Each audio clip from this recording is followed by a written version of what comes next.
What else you want me to do in the off season, man? I can't. I want your ass to not assault your damn girlfriend. See, that's what I want. That's the different side of the conference. Am I asking for too much? On today's Wind Up Wednesday edition of the Odd Coaches Podcast, Dr. Adams and Coach Francis discuss off-season NBA news and notes, conduct a case study on the G League Ignite, as well as its weekly WNBA in review. Welcome to today's show. The Odd Coaches Podcast is sponsored by the CKA Save Project. The CKA Save Project is an industry leader in providing student-athlete academic and athletic support. From assessing student-athletes' academic and athletic skills, to measuring and monitoring student-athlete academic progress, to improving student-athlete time management and organizational skills, the CKA Save Project provides wraparound services for student-athletes from middle school through college. For more information, visit us on the web at www.ckasaveproject.org or schedule a free consultation with Dr. Keith Adams by emailing cka@ckasaveproject.org. Greetings and salutations and welcome to the Odd Coaches Podcast. I am your host, Dr. Keith Adams, and with me today is my tag team partner. It's Wednesday, so it's time for the women's tag teams. The Jade Cargill to my Kiera Hogan in AEW, because we're still baddies. The icon, the showstopper, the main event, and the reason why we are here, Coach Mike Francis. And Coach, I actually like Jade Cargill, former student athlete. She's learning, man, and they're doing the Goldberg streak thing with her, man. So how you doing this morning, man? I'm doing well. Sorry, I don't know who that lady is. But that's okay. It's too much information this early on a Sunday morning taping. So on today's Wind Up Wednesday episode, we got to get you to watch AEW. On today's Wind Up Wednesday episode of the Odd Coaches I did see Swerve was on there, right? Swerve is one half of the tag team champion. Yeah, I saw him. Keith Lee. He did an interview with Alex Guzman. I follow him on social media. He's good friends with AJ. So yes, hanging around a little bit. We're going to do NBA offseason notes, news and notes. We're going to do a deep dive on the G League Ignite in our second segment with a case study. Something came across my desk, and I definitely wanted my partner's thoughts on it. And we'll do the WNBA weekend review. But let's start off with Purple Rain line. This is a business, and you ain't too far gone to see that yet. DeAndre Ayton gained what he called generational wealth when he signed a 4-year, $133 million max contract extension. Ayton said it's a blessing, but also understood that it's a business because it took the Indiana Pacers to put out the offer for Phoenix to match it. So I want to tell you what Ayton said, tell you what the Phoenix Suns said, and then get your thoughts. So Ayton said, I come to understand that this is a business, so I was more anxious to know the end result so I could focus and get back to doing his things. Ayton credited his agent, Bill Duffy, along with others, for keeping him focused and taking care of his side of it. So I want to tell you about the Phoenix Suns before I have you react. The Suns could have offered Ayton a 5-year deal, paying him $179.6 million on July 1st, but it did not. Instead, the anxious free agent DeAndre Ayton signed the 4-year deal. The Suns had until 11:59 that day to match it, and they matched it immediately. James Jones said, Ayton was important, and we want him here. So, Mike, I want to ask you, is this a case of DeAndre Ayton not letting the process go out and costing him a couple of extra bucks, or what about that? Because when I saw the Suns wanted to wait, but Ayton kind of jumped the gun because he was nervous. What do you think about that, Coach? He may have been a little nervous. I don't know if it's jumping the gun. Perspective-wise, I don't know. It's never a bad time to get the contract he got. You know what I mean? Like $179 million. Like, is a specific time as opposed to 133? Like, what's the difference? I mean, I know the difference financially, but 133 or 179. Like, if you can get 133 today, or wait and possibly get 179, I'm gonna take the 133. Bird in the hand, two in the bush. Okay. Always. So I You wanted can't to get eat maybes. Nobody can't eat maybes. eat Can't maybes. can't eat maybes. So I wanted to give you this information about Indiana now. So where does Indiana go from here? Because Ayton was excited about the possibility of playing with Tyrese Halliburton and becoming a centerpiece.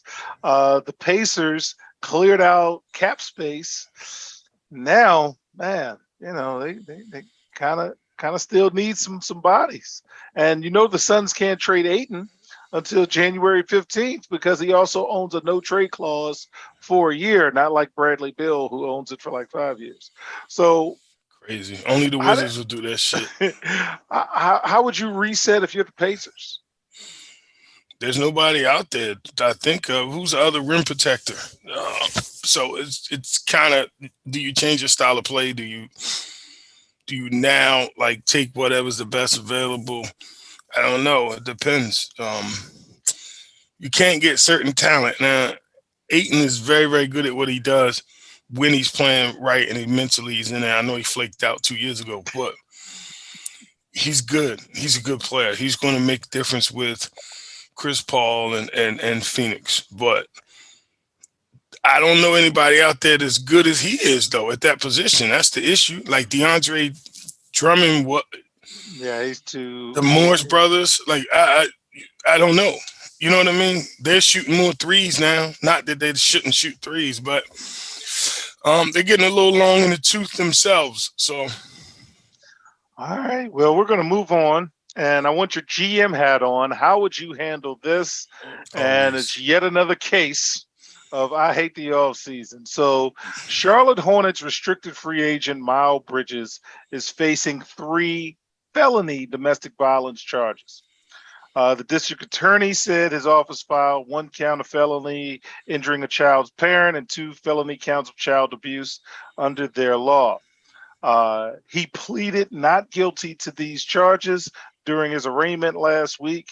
His case was continued to August 19th when a date for a preliminary hearing is slated to be scheduled. And again, that's getting closer to the season. Bridges 6'7", led the Hornets in scoring last year, his 4th in the NBA, and the Hornets had extended Bridges a qualifying offer prior to his arrest, which allows them the chance to match any offer sheet, which may or may not come depending on the outcome. So, GM Francis, how are you handling this situation? He's got to sit down until we figure out what's going on. I mean, I don't want you in the building. I don't want you at workouts. We might have to come in and talk to your agent about that contract. You can't just be out here doing that, man. Especially we're at a point where, domestic violence is definitely not something that anyone wants to talk about. No one wants to experience. So, and then you go out and do something like this in front of your 2 children. You talking about felonies now? I might suspend them now ahead of time just to let it rock.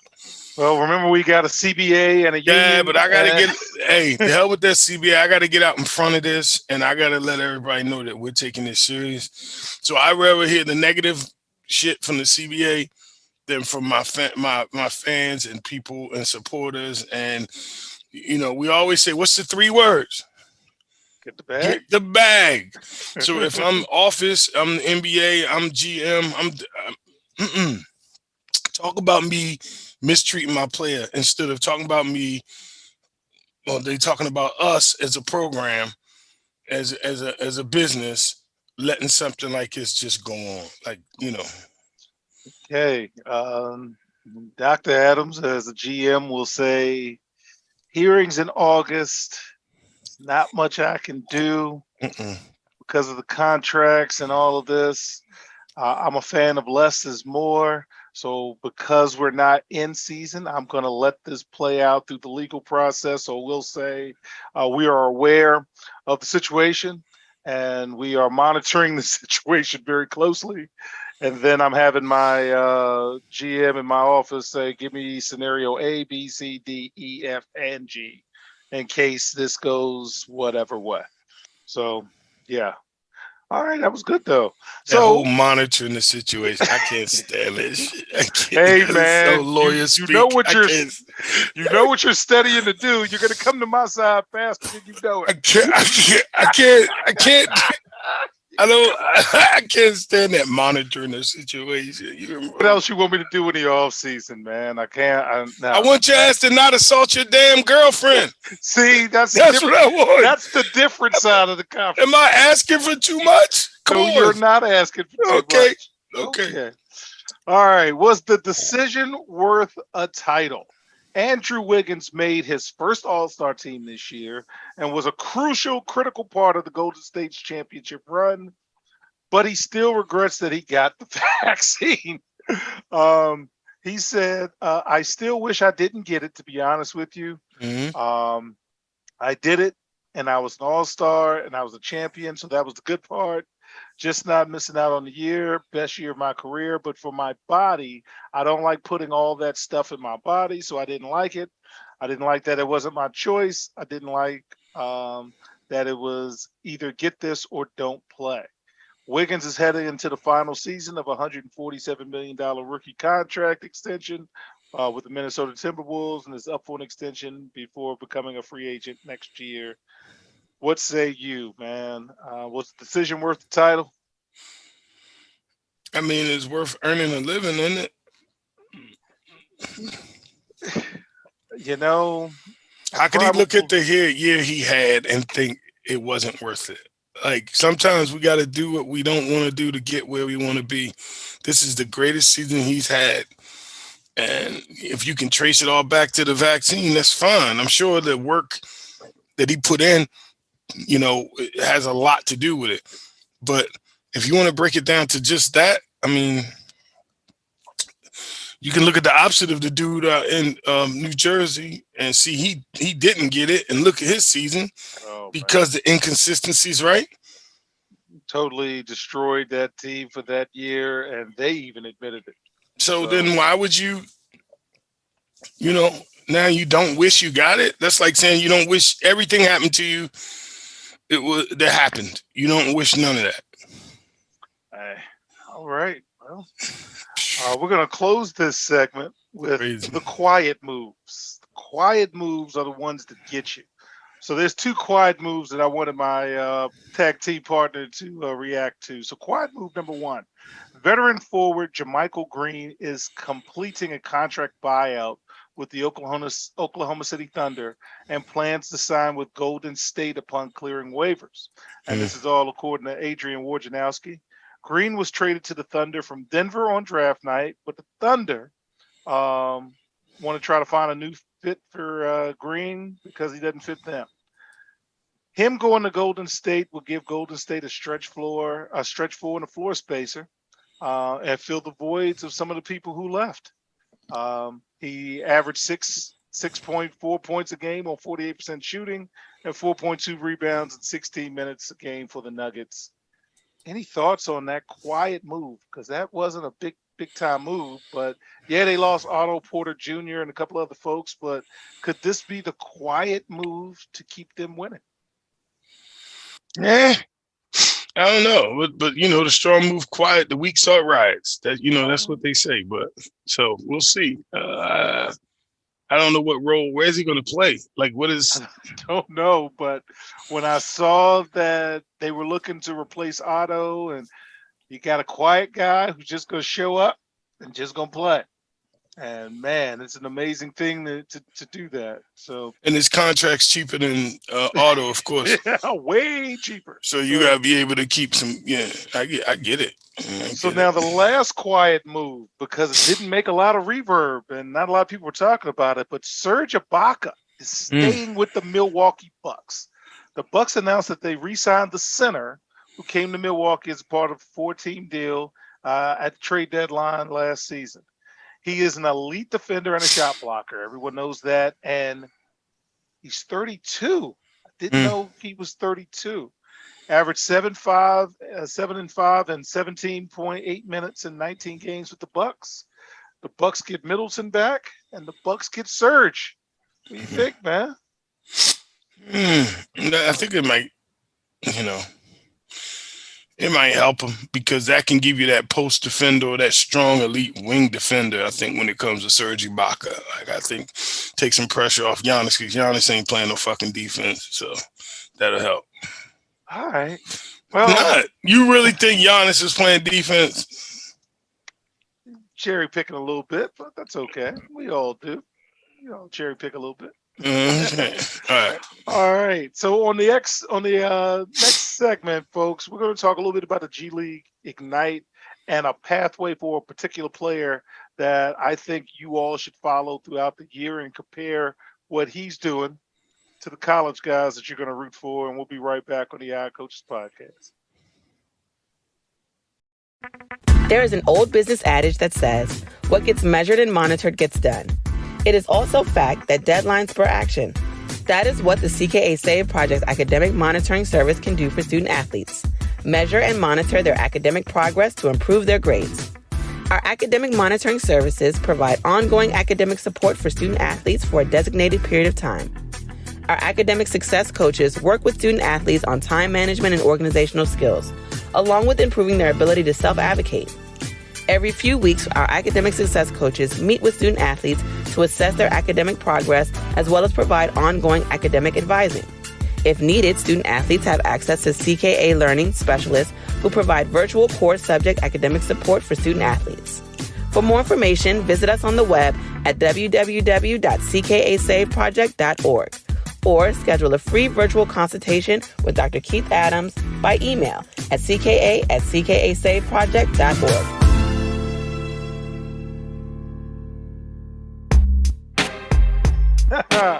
Welcome back to the Odd Coaches Podcast in segment 2. This is one of those pay attention segments, similar to what we did on our Thursday shows, talking about conference realignment all off season, and then boom.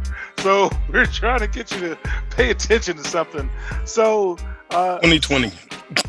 He was 2020. He was okay, and now we're going into 2022, 2023. All right, so his best defensive days are over. Fans, we were just talking about Giannis. Okay, so I believe his name is pronounced City Sissoko. Sissoko. I apologize, but he is the 25th ranked prospect in the ESPN 2023 mock draft. Okay.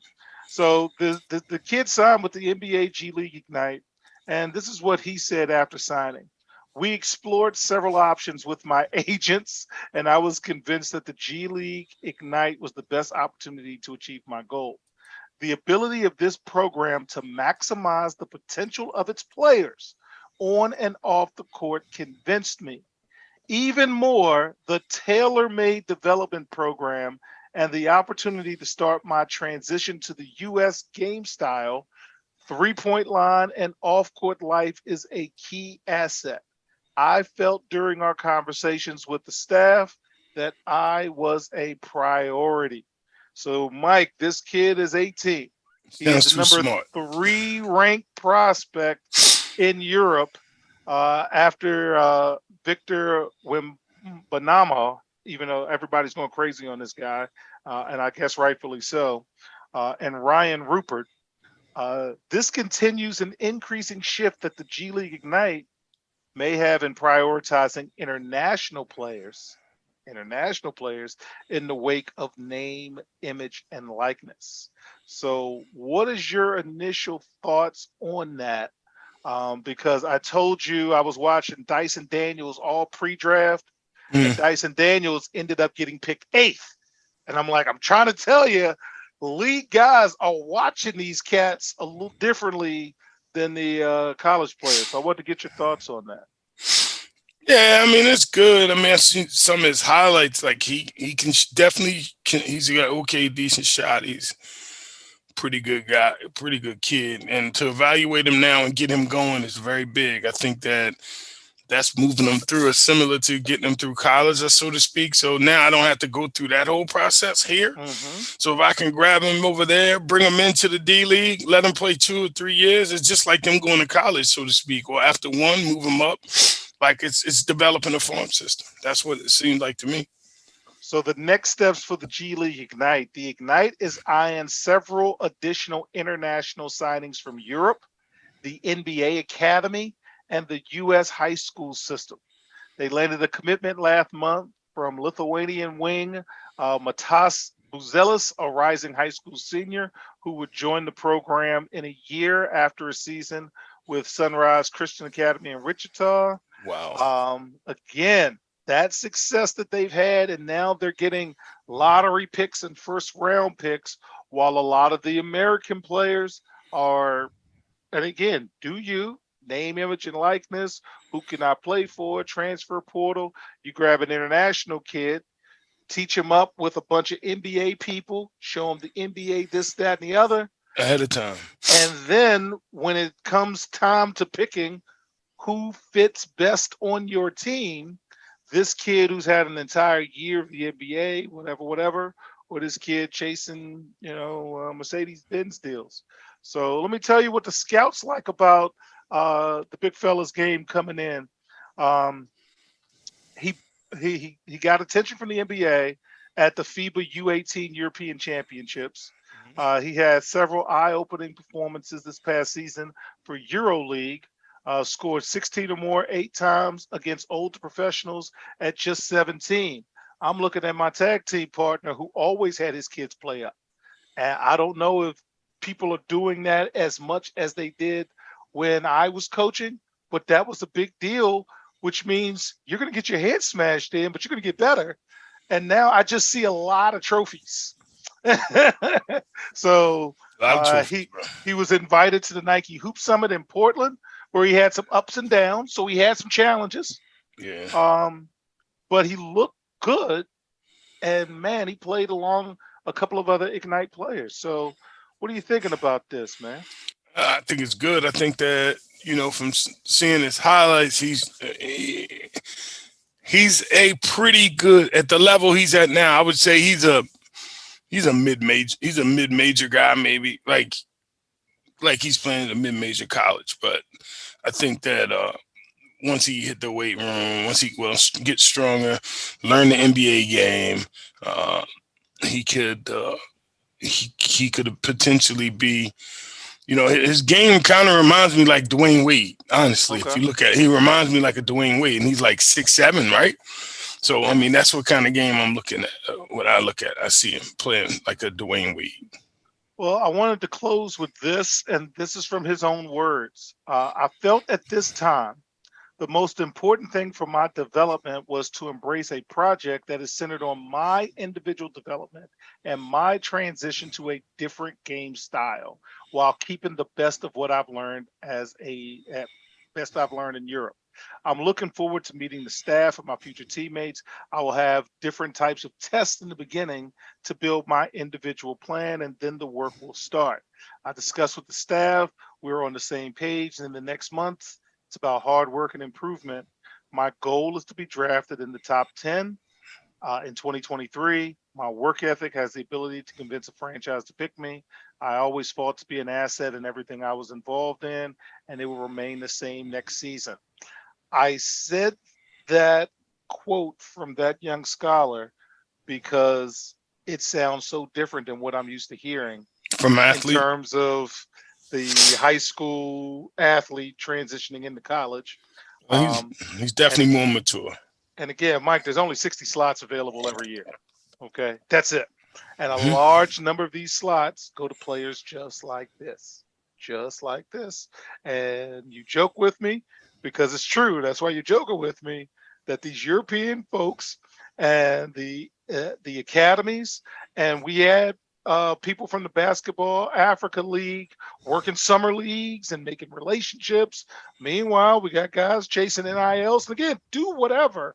But there's multiple pathways to the NBA, and not everybody's paying attention to the different pathways. So any final thoughts before we get out of this segment? And thanks for letting me yak about this. Nah. Just I wish the young man success, but it's going to be tough to see.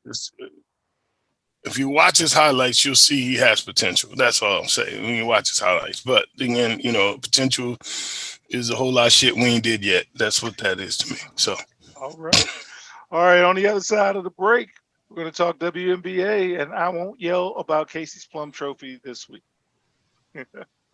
The reviews are in for Dr. Keith Adams' book, Finding the Balance, My Personal Journey to Academic and Athletic Success. College professor and student-athlete academic expert Dr. Lisa Rubin said, "There is nothing out there like this book, so I do hope people will pay attention and give it a read." Former George Mason standout Fowler Campbell said, "Consider this book an opportunity to work directly with Dr. Adams, just like I did. I assure you that there will be something you can take away that will be useful to you throughout your personal journey." Ryan Waite, a recent college graduate who is a software engineer, said, "I like how the book is based on research, which makes it good for general students as well as student athletes." The book serves as both a memoir to Dr. Adams' 30-year academic and athletic career, as well as an instructional guide to assist student athletes, parents, coaches, teachers, and administrators navigate through the challenges of finding a better balance between academic and athletic success. The book includes over 15 personal stories and anecdotes from Dr. Adams, along with numerous former players and colleagues from a variety of sports and endeavors. You can order your copy at www.ckasaveproject.org. From the main page, simply click CKA Save Project Services and order the Find the Balance book.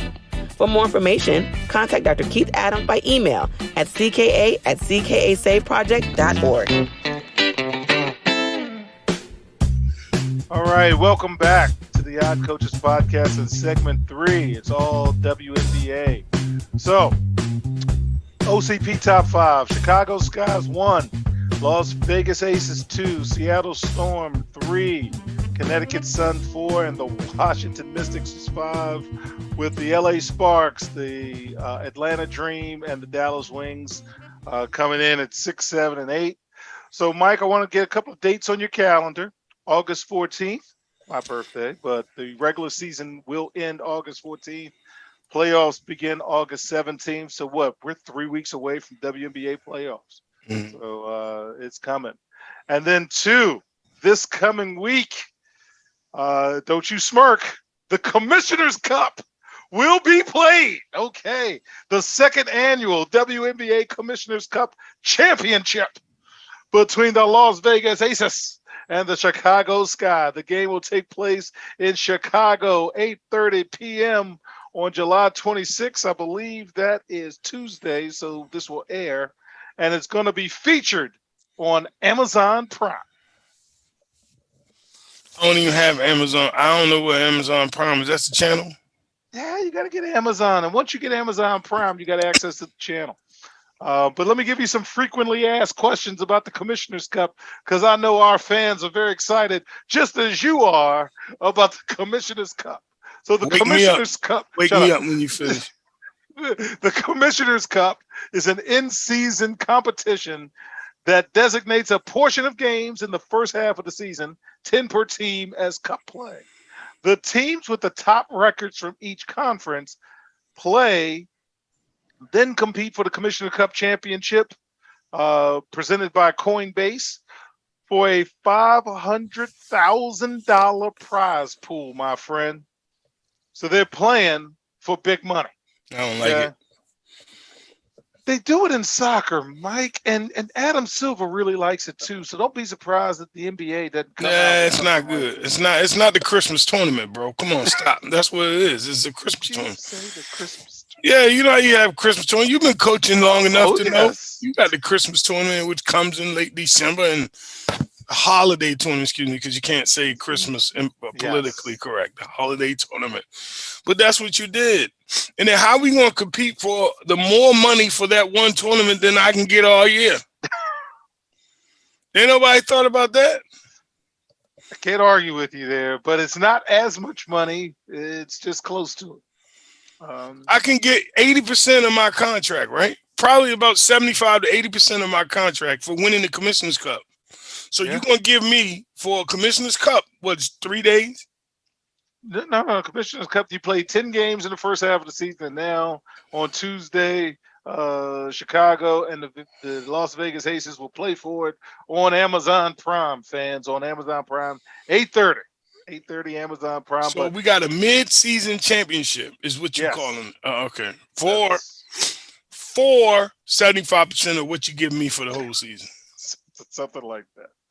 All right, fans. We're going to talk about the games of the week, because the Commissioner's Cup will be played prior to our airing. So I hope you would have watched it. How about that?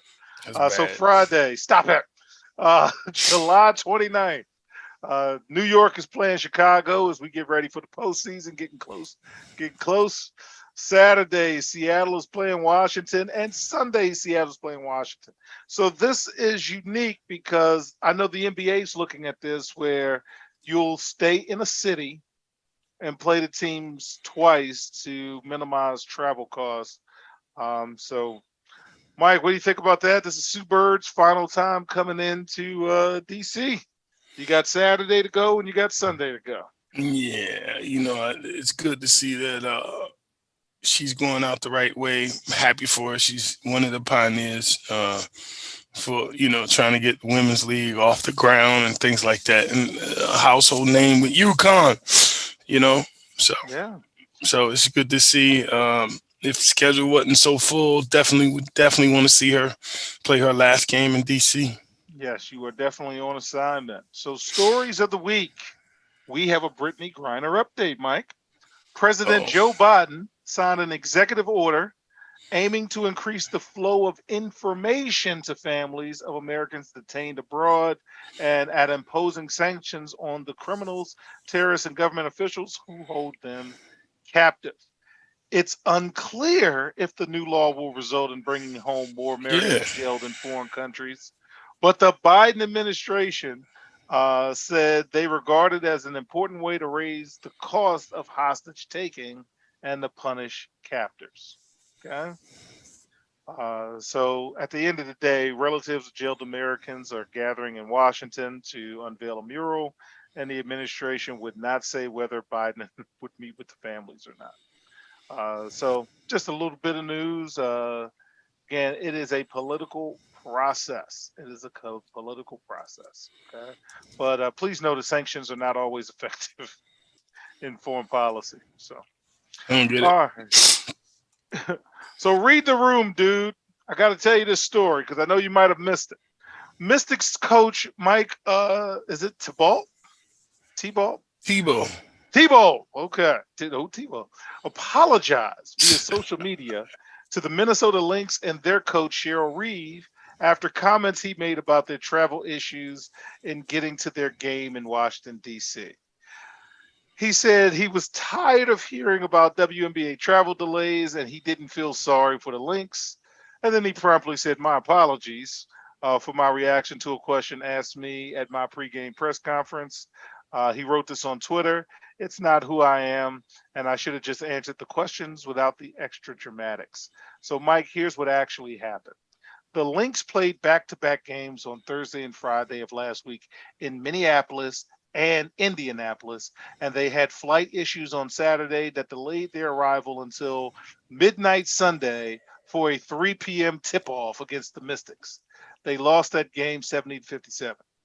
Reeves says she contacted the league before Sunday's game when the issues first began Saturday, but no one initially responded. She said when the league finally did respond, it was to suggest alternative flights, which the Lynx had already figured it out. Hmm. So here's how we got to the apology. Mystics coach was asked about WNBA travel delays before the game, and he said, "I'm tired of hearing about them," while rubbing his eyes like this, Mike. Talking about He they said, "I'm tired whining. of hearing about." Yes, I'm tired of hearing about it on Twitter. It happens to every team, and I get it. Every team would like to get in feeling fully refreshed, but they got here last night. They didn't play yesterday. I know it's a long day, but everybody goes through it.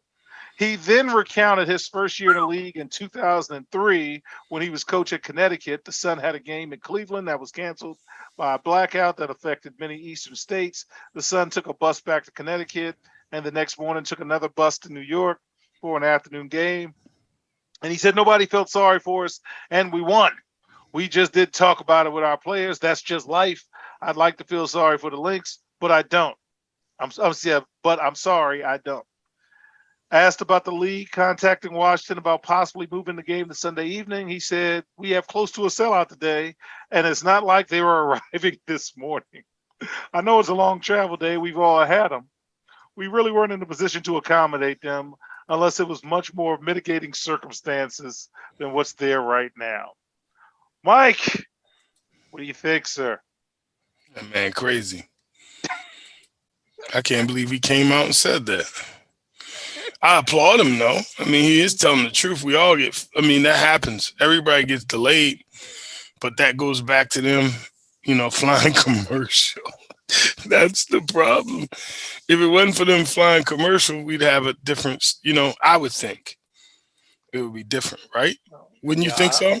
100%. So I do have to tell you how it wrapped up. All's well that ends well. After the game, he made the post on Twitter that he was sorry and retweeted back that there's no hard feelings. All good, coach. We have years of respect behind us, and this situation won't change that. So a little Billy Shakespeare, all's well that ends well. But the travel issues do continue. We all know about the New York Liberty getting fined $500,000 for chartering commercial flights. That might pay for the Commissioner's Cup. That was in 2021. That is not good. Charters typically aren't allowed due to concern for competitive advantage. WNBA Commissioner Kathy Engelbert announced prior to the All-Star game that it would charter all flights for the WNBA Finals beginning this year. So I didn't mean to. I needled that. That was my bad. One, how much do you get for the Commissioner's Cup again? Go back up to my notes. That might pay for the flights. Maybe. Yeah, the Commissioner Cup $500,000 pool. Maybe they got it from the fine. Hey, we got some money. Let's have a Commissioner's Cup. What we found. See, I'm bad, but you're worse. You see what we found. All right. We're going to end this segment professionally. Sue and Diana, we want to say thank you.